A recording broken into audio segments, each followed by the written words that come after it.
நான் என்ன கேட்குறேன், காடேஸ்வர சுப்பிரமணியம் மிகப்பெரிய கோடீஸ்வரன் தானே, உங்ககிட்ட சொத்து இல்லையா, நீ லட்சாதிபதி தானே, உனக்கு சொந்தமா எவ்வளவு பெரிய இடம் இருக்குது, நீ அதுல கோவில் கட்டு, முருகன் கோவில கட்டு, அங்க மக்களுக்கு வந்து வழிபட செய்யு, உன்னை யார் தடுக்க போறா? ஏன் சம்பந்தமே இல்லாம அருந்தைய மக்களுக்கு கொடுக்கப்பட்ட இடத்துல, ஈழத்தமிழுக்கு கொடுக்கப்பட்ட இடத்துல போய் கோயில கட்டணும்? முருகன் வந்து உன்னை அங்க கோயில் கட்ட சொன்னாரா? அருந்தைய மக்களோட நிலத்துல போய் எனக்கு கோவில் கட்டு, ஈழத்தமிழோட நிலத்துல போய் கோயில் கட்ட முருகன் நிக்க சொல்லிக்காரா? முருகன் சொல்லல, இந்த அயோக்கிய கும்பல் செய்யுது.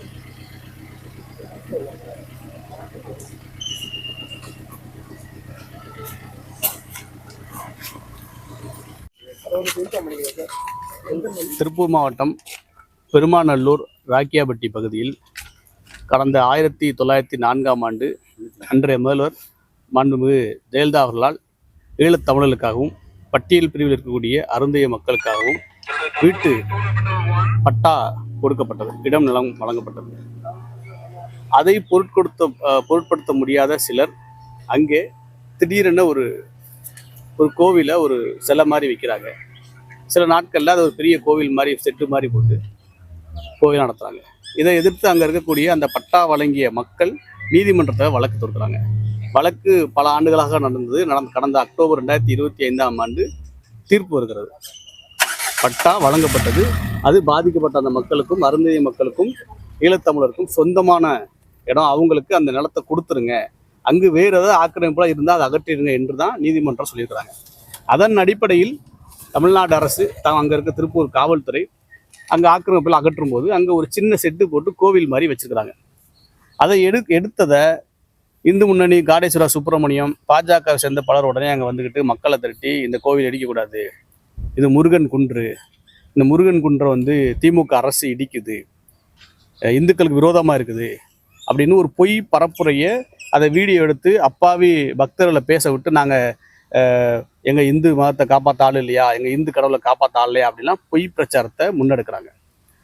நீ பாதிக்கப்பட்ட மக்களுக்கு, அருந்ததிய மக்களுக்கு, தமிழர்களுக்காக அரசு கொடுத்த இடம், அந்த அரசு கொடுத்த இடத்துல நீ போய் வம்படியாக ஒரு கோயிலை கட்டி அந்த இடம் அவர்களுக்கு கொடுக்கக்கூடாது அப்படிங்கிற ஒரு ஜாதி வெறியில, ஒரு பிற்போக்கு சிந்தனையில, பட்டியல் சமூக மக்கள்லாம் நமக்கு இணையாக வீடு கட்டி வாழ்வதா என்கிற சிந்தனையில, அருந்தைய மக்கள்லாம் நமக்கு இணையாக வீடு கட்டி வாழ்வதா என்கிற சிந்தனையில, ஈழத்தமிழர்கள் எப்படி இந்த பகுதியில் குடியிருக்கலாம் அப்படிங்கிற சிந்தனையில, மோசமான பிற்போக்கு சிந்தனையில அந்த கோவிலை நீ கட்டியிருக்கிற.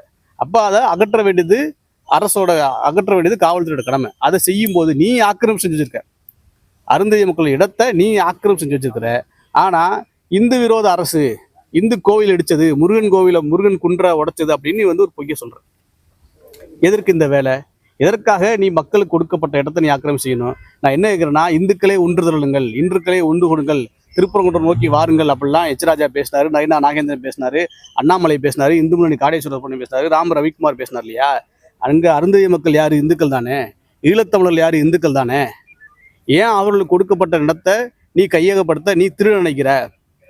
அப்ப நீ தலித் விரோத பாஜக, தலித் விரோத இந்து முன்னணி அப்படின்னு நாங்கள் சொல்லுவோம்ல. ஒரே கேள்விதான், அருந்தைய மக்கள் இந்துக்களா இல்லையா? ஈழத்தமிழர் இந்துக்களா இல்லையா? அவருடைய நிலத்தை திருடுறிய நீ எல்லாம் மனுஷனா?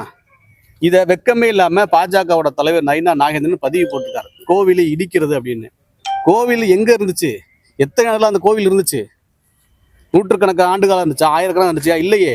அப்படி அங்கே எந்த சிலையும் இல்லையே.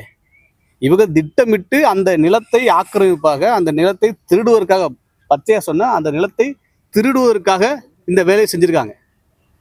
இது சொல்றீங்க, அது இந்து முன்னணியை சேர்ந்தவங்க இருக்காங்களா, அதுல இல்ல பாஜக காரங்க இருக்காங்க? இல்ல, நேரடியா எப்போதும் பாஜக இந்து முன்னணியா வராது. யாராவது அப்பாவி பக்தர்கள் இருப்பாங்க இல்லையா, அவங்கள வச்சு நீ அங்க போய் ஒரு சிலையை வை, அங்க ஒரு கல்லை வச்சு அப்புறம் சிலையாக்கு, சின்ன சிலையை பெரிய சிலையாக்கு, அப்புறம் மக்கள் வந்துருவாங்க. அங்க ஒரு கோயில் இருக்குவான்னு மக்கள் வருவாங்க. இவங்க பாஜக இந்து முன்னணி ஒரு நிலத்தை கையப்படுத்த என்ன வளர்வானா, ஏதாவது ஒரு இடம் இருக்கும், அந்த இடத்துல கொண்டு போய் வேணும்னே ஒரு சின்ன கல்லை வைப்பான், அப்புறம் ஒரு படத்தை வைப்பான், ஒரு சிலையை வைப்பான். அங்க மக்கள் இயல்பா வந்து சாமி இருக்குன்னு நம்பி வருவாங்க. அது மக்களோட நம்பிக்கை குறை சொல்ல வரல. அதை கும்பிடுவாங்க, உடனே கோயிலை கட்டுவான், அந்த நிலத்தை ஆக்கிரமிப்பான். அதை எடுக்க போனா இல்ல, இது வந்து இந்துக்கள் மனது புண்பற்றுறோம், இந்த கோவில் எடுக்காத. இதே வேலையா போச்சு இந்து முன்னணிக்கும், பாஜகவுக்கும், இந்து மக்கள் கட்சிக்கும், ராமரவிக்கும், அர்ஜுன் சம்பத்துக்கும். இவர்கள் இதை சொல்லிதான் கட்ட பஞ்சாயத்து செய்வது, காசு சம்பாதிப்பது. இதை தாண்டி மக்கள் மத்தியில அரசுக்கு எதிராக, திமுக அரசுக்கு எதிராக இந்து விரோத திமுக அரசு அப்படின்னு ஒரு பொய்யான பரப்புரை செய்யறது. செயல் திட்டத்தோட அதெல்லாம் பண்றாங்க. இது தொடர்ந்து திட்டமிட்ட செய்யறாங்க. நான் என்ன கேட்கிறேன், காடேஸ்வர சுப்பிரமணியம் மிகப்பெரிய கோடீஸ்வரன் தானே, உங்ககிட்ட சொத்து இல்லையா, நீ லட்சாதிபதி தானே, உனக்கு சொந்தமா எவ்வளவு பெரிய இடம் இருக்குது, நீ அதுல கோவில் கட்டு, முருகன் கோவில கட்டு, அங்க மக்களுக்கு வந்து வழிபட செய்யு, உன்னை யார் தடுக்க போறா? ஏன் சம்பந்தமே இல்லாம அருந்தைய மக்களுக்கு கொடுக்கப்பட்ட இடத்துல, ஈழத்தமிழுக்கு கொடுக்கப்பட்ட இடத்துல போய் கோயிலை கட்டணும்? முருகன் வந்து உன்னை அங்க கோயில் கட்ட சொன்னாரா? அருந்தைய மக்களோட நிலத்துல போய் எனக்கு கோவில் கட்டு, ஈழத்தமிழோட நிலத்துல போய் கோயில் கட்டப்பன்னு முருகன் நிக்க சொல்லிக்காரா? முருகன் சொல்லல, இந்த அயோக்கிய கும்பல் செய்யுது. இதை வேடிக்கை பார்க்க கூடாது. இதற்கு ஆதரவாக வெக்கமே இல்லாம பாஜகவோட தலைவர் என்று சொல்லப்பட்ட நயினா நாகேந்திரன் ஒரு பதிவு போடுறார். திமுக அரசுக்கு எதிராக பதிவு போடுறார். இது வெறுமனே திமுக அரசு என்பதை தாண்டி இங்க ஒரு மிகப்பெரிய பதட்டத்தை ஏற்படுத்த செயல். திருப்பரங்குன்றத்திலே போல திருப்பூரில் நடக்குது அப்படின்னு பரப்புறான். சரி, ஓம் பேச்சுக்கு வருவோம். திருப்பரங்குன்றத்துல நீதிமன்ற தீர்ப்பை நடைமுறைப்படுத்தானே போராட்டம் பண்ற. அங்க நீதிமன்ற தீர்ப்பு வழங்கியிருக்குல்ல, அருந்தைய மக்களுக்கு சொந்தமான, ஈழத்தமிழ் சொந்தமான இடம் அப்படின்னு நீதிமன்றம் சொல்லியிருக்காங்க. அப்ப அதை நீதிமன்றத்தை பின்பற்று, நீதிமன்ற தீர்ப்பை பின்பற்று. அங்க மட்டும் பின்பற்ற மாற்ற, திருப்பரங்குன்றத்துக்கு ஒரு நீதி, திருப்பூருக்கு ஒரு நீதியா? இது எல்லாமே திட்டமிட்டு இந்து முன்னணியர் பாஜக செய்யற வேலை. இப்ப ராம ரவிக்குமார் எங்க போனாரு? இவ்வளவு பேசின இல்லை, நாங்க வந்து சூடம் கொளுத்துறோம், திருப்பரங்குன்றம் வந்து தேங்காயெல்லாம் உடைச்ச இல்லை, வா அங்க வா, இந்துக்கள் தானே, அருந்தைய மக்கள் இந்துக்கள் தானே, அவர் நிலத்தை வாங்கி கொடுப்பதா ராம ரவிக்குமாரோட வேலை, அர்ஜுன் சம்பத்தோட வேலை, எச் ராஜாவோட வேலை. சொல்லு, கந்தன் மலைன்னு படம் எடுத்த இல்ல, அங்க அதே போல இடு, பேசு. ஏன் பேச மாட்ற? ஏனென்றால் இந்து என்பது இவர்களுக்கு ஒரு போர்வை. இந்து என்கிற பெயரை சொல்லி கலவரத்தை ஏற்படுத்துவது, மக்களுக்குள்ள பிளவை ஏற்படுத்துறது, சாதியாக அப்படியே தான் இருக்கணும். நீ பட்டியல் சமூக மக்களா, பட்டியல் சமூக மக்கள் பட்டியல் சமூக மக்களாகவே இருக்கணும்.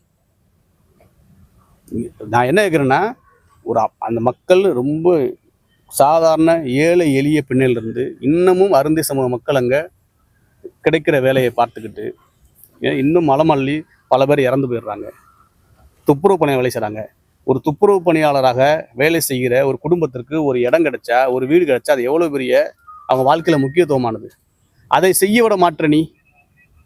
இல்லை, இந்த மக்களை தடுக்கிறாங்களா? அங்கே போய் குடியேறதுக்கு அவங்க முயற்சி பண்றாங்களா? ஏங்க, நீதிமன்றத்தில் வழக்கு நடக்குது இல்ல, நீதிமன்றத்தை மீறக்கூடாது என்று மக்கள் இருக்காங்க.